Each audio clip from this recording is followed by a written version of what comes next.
Okay, for the next concept, we're going to work on some layering tricks. The last thing, the drag and reveal, is also a layering trick, but these are a little bit more involved.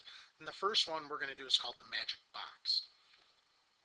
What we have here is, this is just an example for math class, that we have the problem 2 plus 7.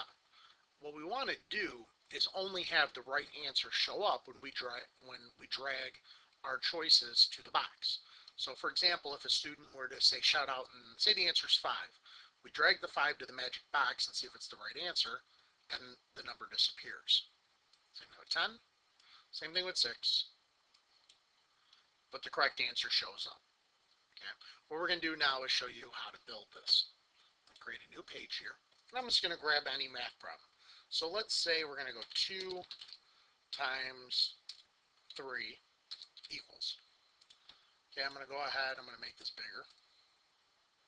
Okay, my next step is I got to make my box. So I'm going to come up here to the shapes tool. It's the blue circle with the orange box in front of it. And I'm going to go ahead and draw my box. I'm going to click on the box. And then I'm going to drag and make my box. Then I'm going to go ahead and I'm going to select my select tool again, because if I, right from the toolbox, if I were to go ahead and click and start typing again, what's going to happen is I'll draw a bunch more boxes. So I'm going to grab my select tool, come down here, and I'm going to type some possible answers. So we have 3, and I'm going to keep clicking away, because if I keep typing, they're all in one box. Obviously, we don't want that because we want them individual. So we're going to do 3, and we'll say 6, 7, and 12. What I do is I want to make all these bigger. So to make all these bigger at one time, I need to group. I could go to each individual one, or if I group them together, make them bigger, grouping, ungroup.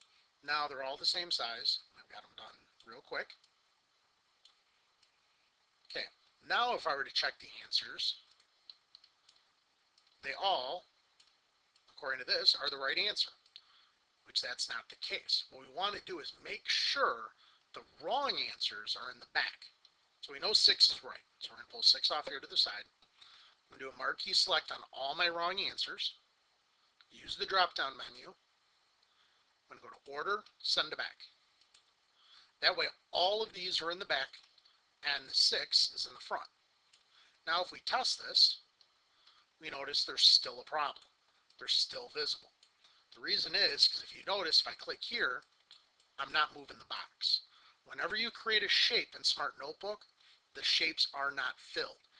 Even though it looked like in my example that it was a white box, there was clear box like it is now, it's not the case. If we go back a second, you'll notice if I colored the background, that is a white box. So to go back to the example, I'm going to click on my box.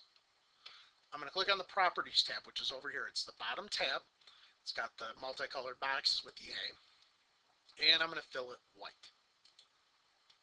So now if I move my 12, they disappear. And all it is they're hidden behind the box.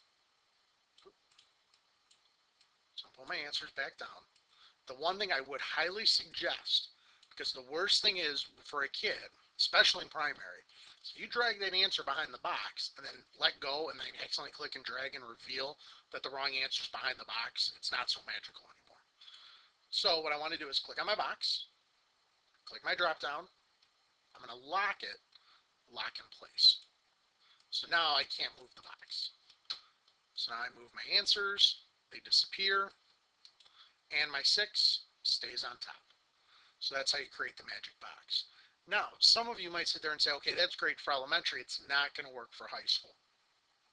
In the part 2 of this video, I'm going to show you some examples of how to use the same concept, but what we're going to do is we're going to mix it up a little bit, and you'll see how we can use this at even a higher level.